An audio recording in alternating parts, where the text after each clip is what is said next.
This podcast is supported by listeners like you.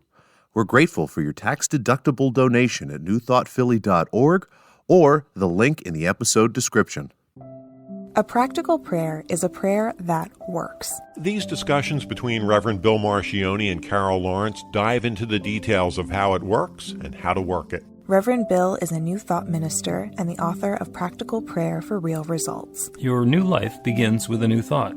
Carol Lawrence is on a spiritual quest, finding the New Thought teaching after decades on the pulpit in 3 different traditional denominations. I've got some questions. Together, they're exploring the philosophy and activities that come together from many of the world's religions to create the practical spirituality that is New Thought.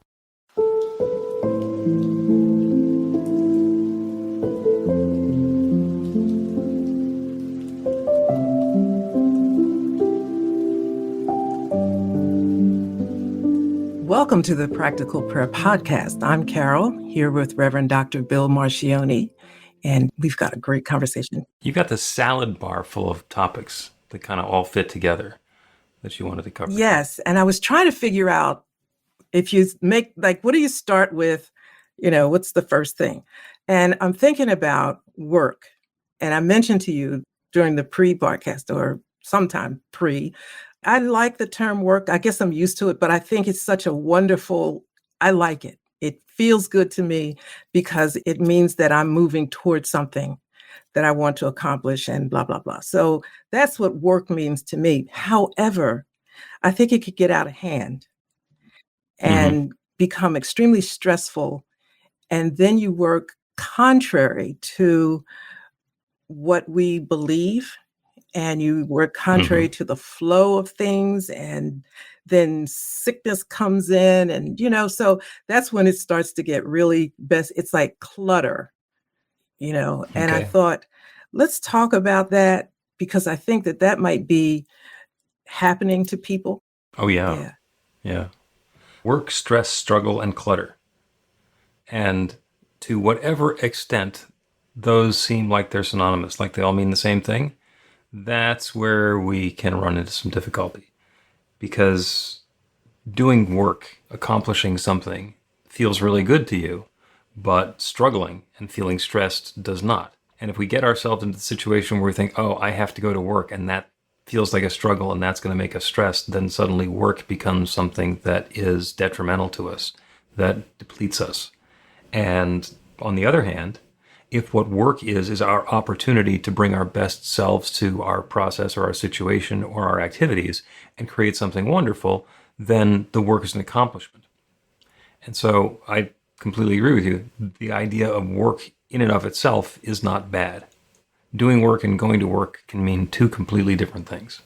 Yeah, and you have to be aware of or sensitive to when you cross the line, and for example, and maybe this came up for me because I'm right in the midst of it. I'm always in the midst of something.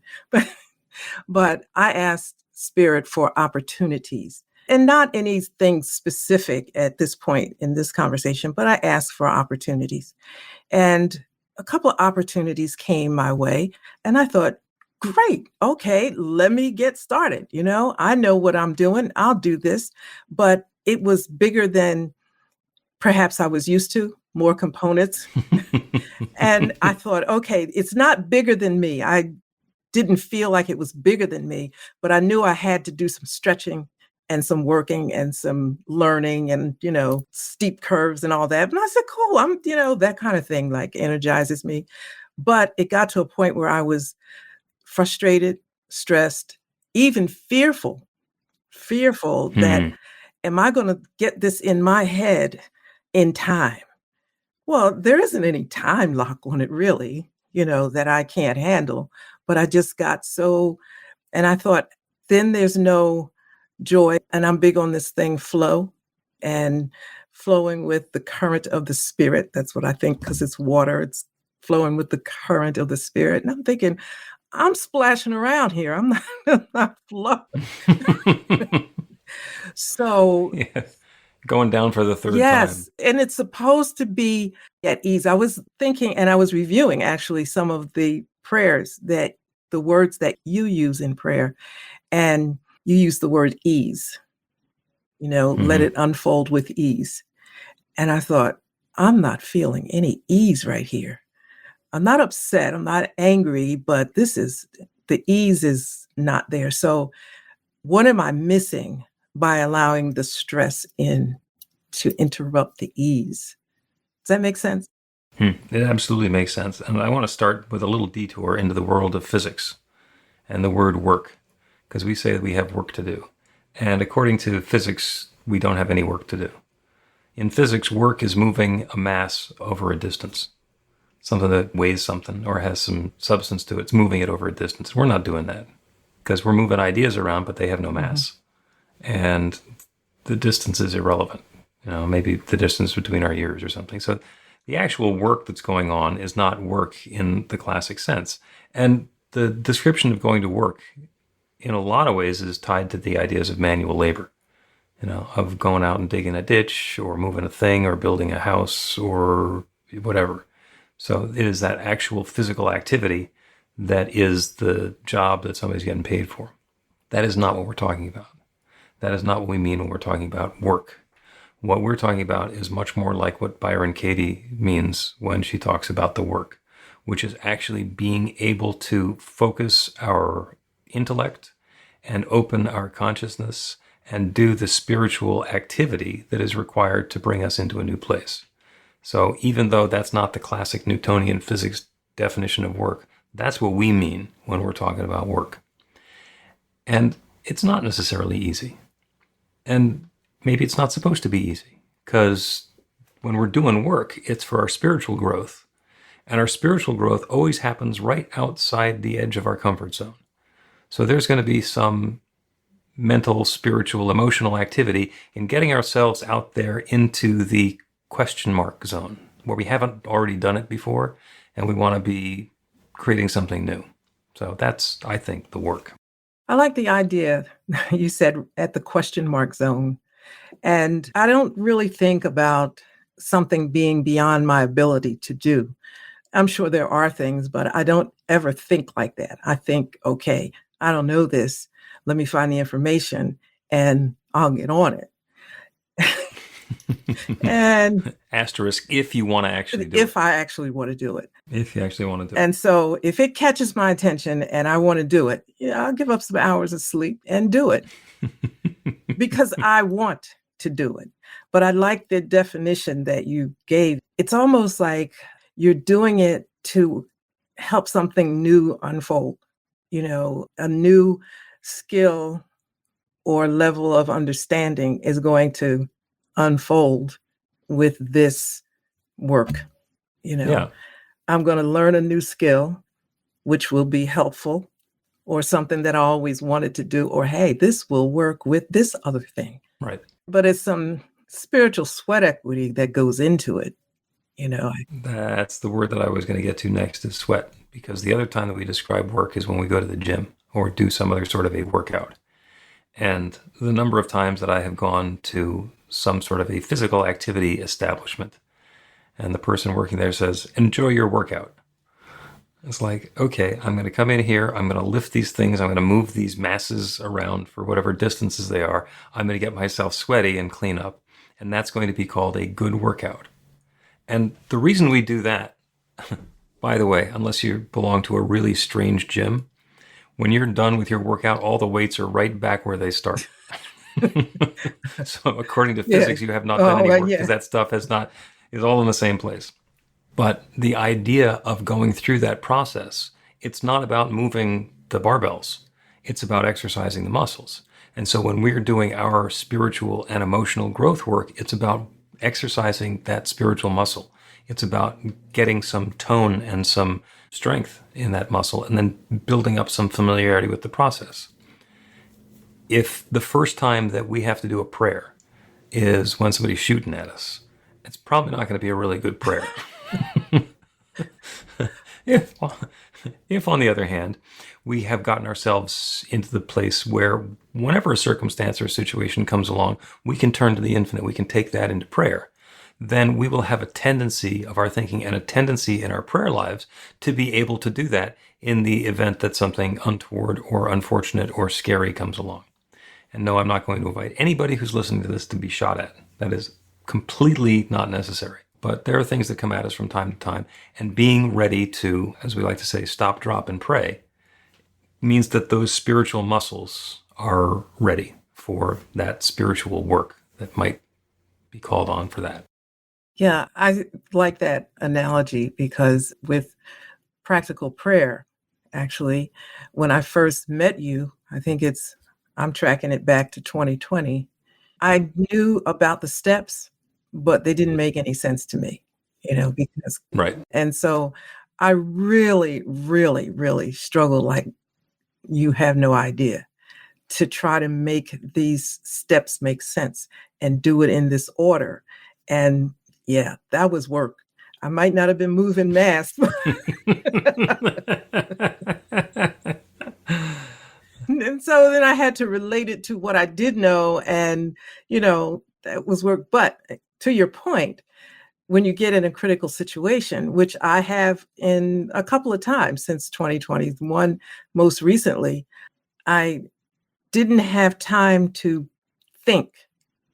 I just shifted into what I knew worked. I knew I didn't want to go before, I knew I didn't want to go that way. So I said, okay, what do you know about these 5 points? And I did it. And I can't say that I did it smoothly. I covered the bases now. I know I did that. I can't say I did it in order, but I realized that some of it was natural, recognition. That's totally natural. The unity part became very natural now. It was the other part, that step 3 that I was struggling with. And I said, look, listen, Spirit, this is what I want. Okay. This is what's got to happen.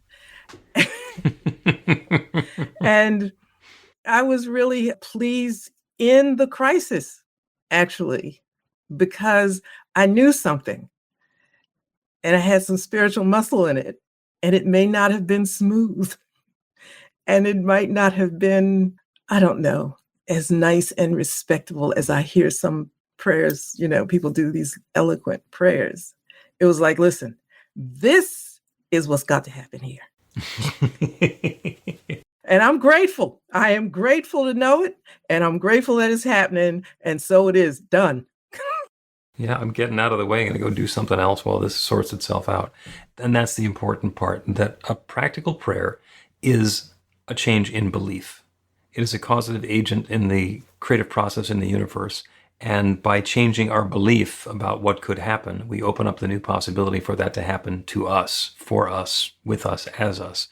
And to as great a degree as we can let go of our attachment to how it's supposed to work, the more flexibility we're opening to in how that is all going to come into our experience. That's the real important part, is to take the situation, the circumstance that we're in and say, oh, okay, this is not going in a direction that is leading to my happiness. So what do I want to have instead? Identify what I want to have instead, then turn it over to God. So if the truck is coming to tow my car away, what I don't want to do is a prayer that the truck doesn't tow my car away, because that's all about my car getting towed away. What I want to do instead is say, okay, in this circumstance, what would I like to have happen? I would like to have me and my car and the tow truck driver all in some harmonious situation where everybody winds up being satisfied and happy. Now, I would be very happy if that does not include my car getting towed away. It could be that the guy is like mistaken my car for another car and then he drives right past. I mean, there are so many different possibilities for how that can go together that don't involve me having a fighting match or some screaming argument with the tow truck driver. What I want to do is look at the situation, say, what do I want to have instead? That's the pivot, to be able to turn away from what we don't want and open to what we do want, and then take that to prayer. And talk about that infinite aspect of God that could be applying here, and then identifying that divinity that's everywhere, that's everything, that is this goodness that I just claimed is me too. And then claim, I know that the tow truck driver and my car and I and this entire situation is unfolding in perfection. And I'm grateful that it is. I let go of any attachment to knowing how that's going to work out. I'm just grateful for it, and so it is. And that's the prayer.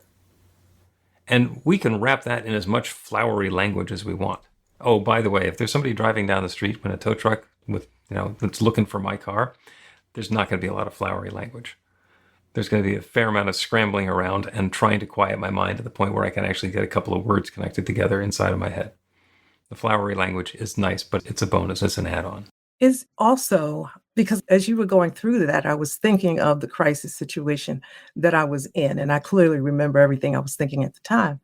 Knowing a lot of what you said are things that we need to know ahead of time.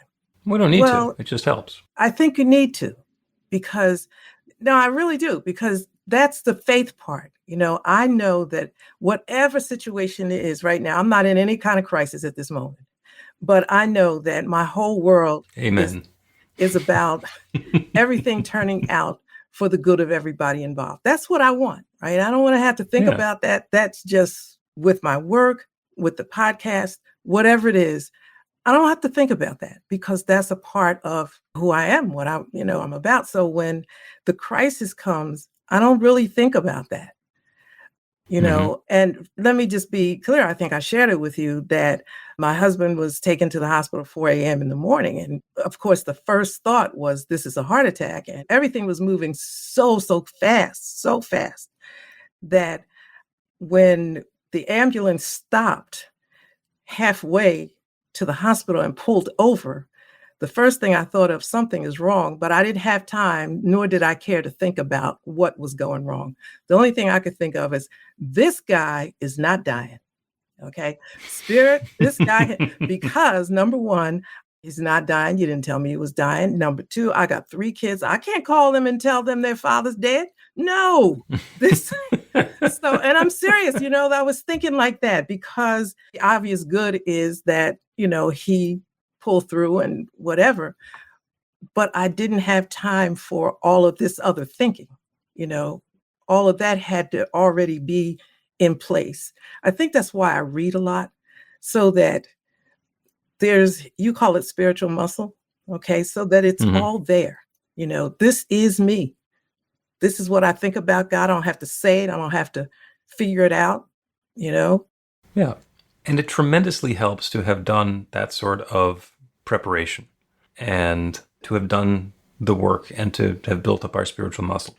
Because as you point out, it is very unlikely that we're going to be able to do that in the middle of a crisis. Not impossible. There are some people who actually manage to nail it in the middle of a crisis.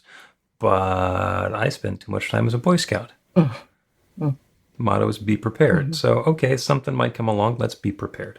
Let's take a break. And I want to go back to the happy words that you were talking about, which are joy, flow, and ease. And I'm going to add one more onto that, which is effortlessness.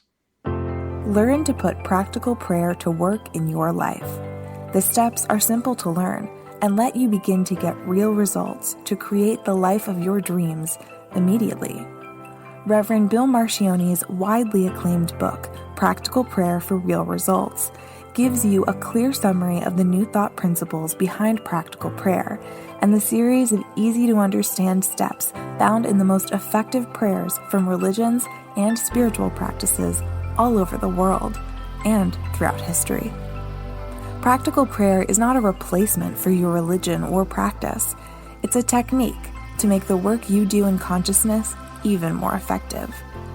The book includes 40 prayers on various topics that you can adapt as needed and use as your own.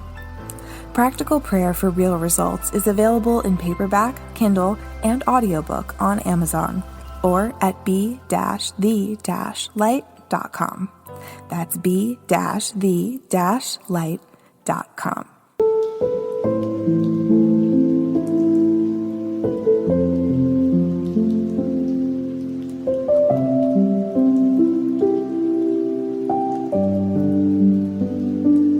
Welcome back to the Practical Prayer Podcast. I'm Carol here with Reverend Dr. Bill Marcione. Before we get right into it, I want to say hi to Fiona because I saw you, Fiona, on another broadcast we were watching. So I'm starting to recognize people at different ones. And also, I love that term that Wayne used, holy in the flow, divine chill. You might see that again. I hope it's not copywritten because I like that one. We're going to talk about effortlessness. And I love the notion of effortlessness because it's kind of the antithesis to work. When we think about work, it's something we want to accomplish and we have to put some muscle into it. There's going to be some sweat, perhaps involved. There might be some time that's involved as well. And we can anticipate getting a very similar result or the same exact result in a way that doesn't require any effort from us. It's about opening up to different possibilities and being in the flow. If you have a barge and you need to move it on the Mississippi River, much easier to go downstream than to go upstream. Going upstream, there's going to be a lot of effort and muscling involved. Going downstream, it's much less. So it's about being oriented in a way that where we're going and where we want to be going are in harmony. Yeah, and that's flow. That's a little bit of what I've had to work with, now. I know what it is. When I feel myself out of it, it lets me know I need to get back in the flow, because you're not. I think of the, Buddhist monks that I hang out with occasionally talk about flowing like water. I'm thinking, ain't no water here. You, you are not flowing. And that must mean that I'm doing too much, probably either too much at one time or too much of what's not necessary. Mm-hmm. And that gets into some of the downer words that you talk about, the stress and the struggle. Yeah. As we know, there are 1,440 minutes in a day. We get to use all of them. And some of them we use for purposes that we wouldn't normally, I have to spend time brushing my teeth, or I have to spend time sleeping, or whatever. It turns out that it's all important. And we use all 1,440 minutes, sometimes much more effectively or efficiently than on other days. And it's also possible to get ourselves engaged with a team of people that are all headed in the same direction, and we can accomplish 2 or 3 or 4 of us much more than 2 or 3 or 4 of us could do individually, multiplied by 2 or 3 or 4, just because of the efficiencies of scale and the cooperation that happens. So there are lots of different ways that the struggle and the stress and the clutter can go away. And we can drop the fear and turn ourselves to the successful completion and allow the ease and the flow and the grace and the effortless to happen. Yeah, we need to be conscious of making that happen, depending on your personality.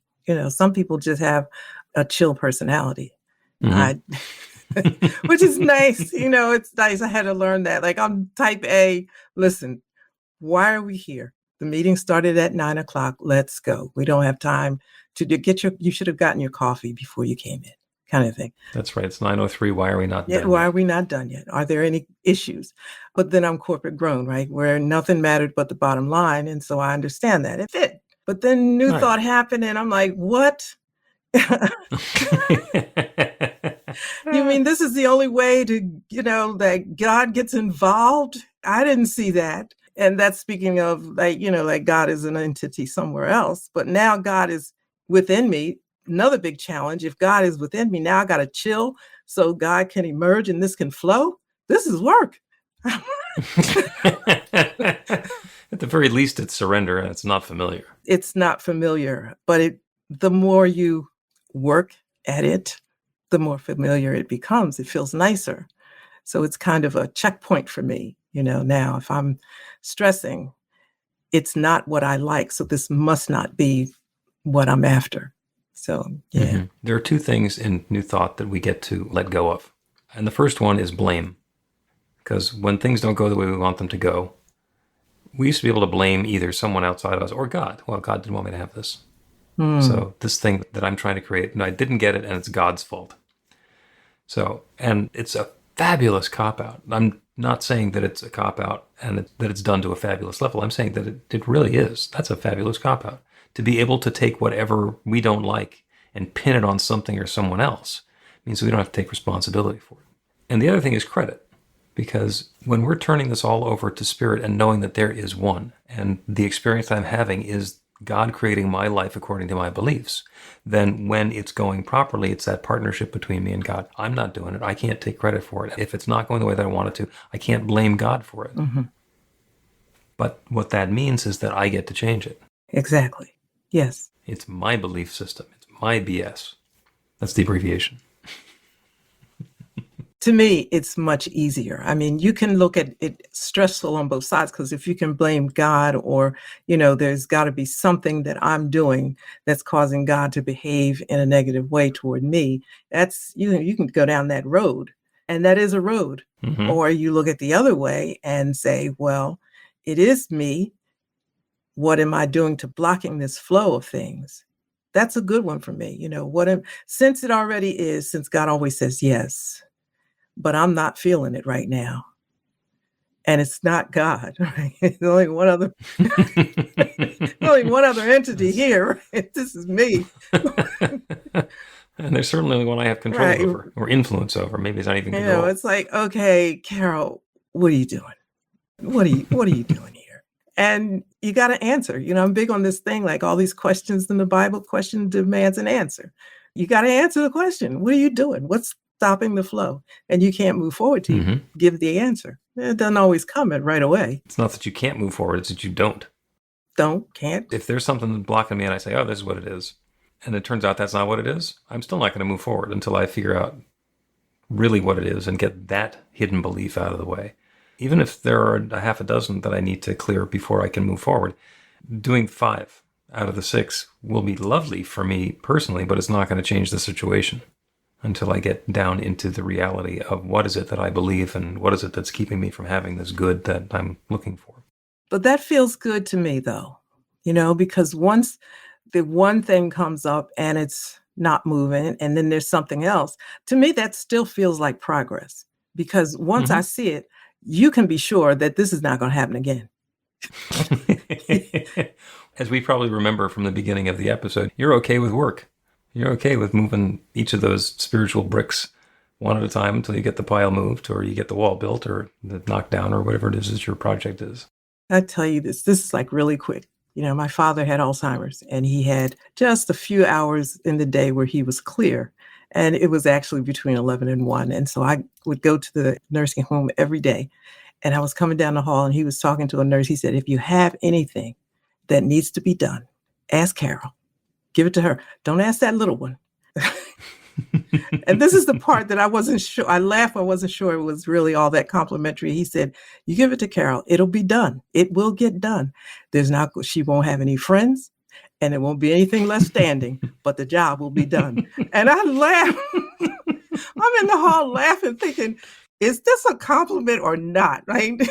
Nothing will be left standing, but your job will get done. I thought, well, that's awkwardly honest. Yeah, I thought, okay, Lawrence, you got a bit of work to do here. You don't necessarily want it to be that way. There you go. Let's take another break. And when we come back, we're going to do a prayer on effortless flow with things unfolding in joy and ease. Get inspiration in an instant. God calls are the gentle and uplifting moment of truth to help you remember that the bright light of God's love is shining right now as you. It's your God Call with Reverend Bill. Start your 2-week free trial today, and you'll get a phone call 4 times a week from Reverend Bill with an uplifting half-minute message filled with insight, wisdom, story, and fun. Let your light shine. You can answer the call to listen to it live or let it go to voicemail so you can hear it later. After the free trial, your subscription is just $5.95 a month. The details are at godcall.org. God calls are disruptive, intentionally. Whenever you write something, put on a gold star. They take you away from your routine to remind you about the truth of who you really are. They come at random times between 8:15 a.m. and 6 p.m., so you won't be expecting them. And somehow, the message is exactly what you need to hear at the time. Magic is loose in the world. It's a moment of motivation in the middle of your day. Find out more and start your 2-week free trial now.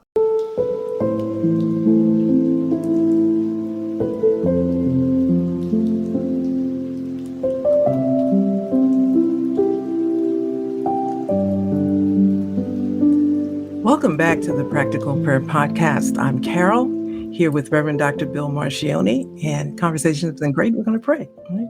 We're going to do a prayer, and based on everything we've been talking about work and stress and struggle and clutter and fearfulness, about all of that stuff not coming together, we're going to pivot. We're going to pivot, and the prayer is going to be for effortless success, joyously flowing with love and ease. I'll say that one more time. This prayer is on effortless success, joyously flowing with love and ease. And that means something different to everybody. So whatever that means to you, whatever circumstance or situation that is in your life that has caused you some stress or struggle or fear or feels like work. And whatever that circumstance is, we're going to take that and turn it to know that in that exact circumstance and situation, we are inviting in effortless success, joyously flowing with love and ease. And we do that by knowing that there is one infinite creative power that creates everything. Everything. Everything is God's love, is God's divine presence revealed in its own way. There is only that divine love. And it continues to unfold and reveal and share and evolve itself as everything that exists everywhere. There is only this one life, this one source, this one love, this one infinite intelligence, this one divine energy that's sharing itself as its creation. And that includes me, a divine and perfect expression of the one. And that includes each person within the sound of my voice. Everyone hearing this prayer is a divine expression of that infinite presence, shared in his or her or its own way.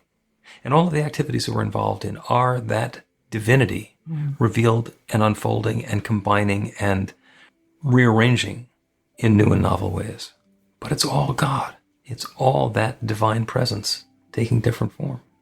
So I know that even though in the past that might have shown up as stress or struggle or clutter or fear or worry or work, it is now unfolding with effortless success, joyously flowing in love and ease.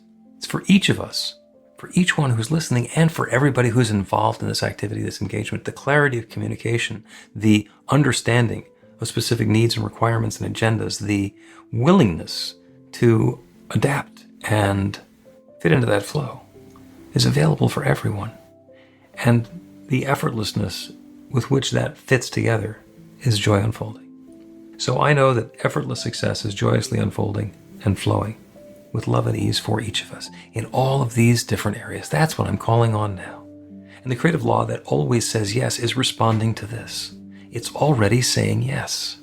As we turn our attention away from whatever seemed like struggle or stress or work and pivot towards that desired experience of effortless success, that infinite creative power that creates galaxies is creating this. It's already saying yes, and I'm so grateful for it. I'm grateful for the good. I'm grateful for the success. I'm grateful for the joyous completion. And I'm grateful for the stories that each of us gets to tell about just exactly how spectacular this was. And so with gratitude for this good already in process, I speak this word and I release it into that creative law that always says yes. And I know that once again, it is saying yes. And so it is.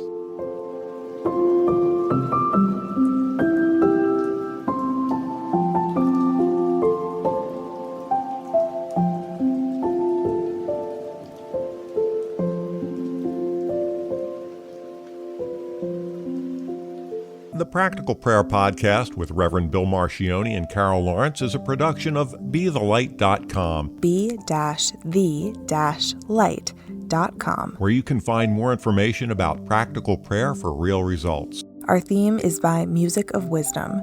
You can learn about the spiritual community of New Thought Philadelphia with daily guided meditations, Weekly celebrations of spirit, and Reverend Bill's classes in practical spirituality at newthoughtphilly.org.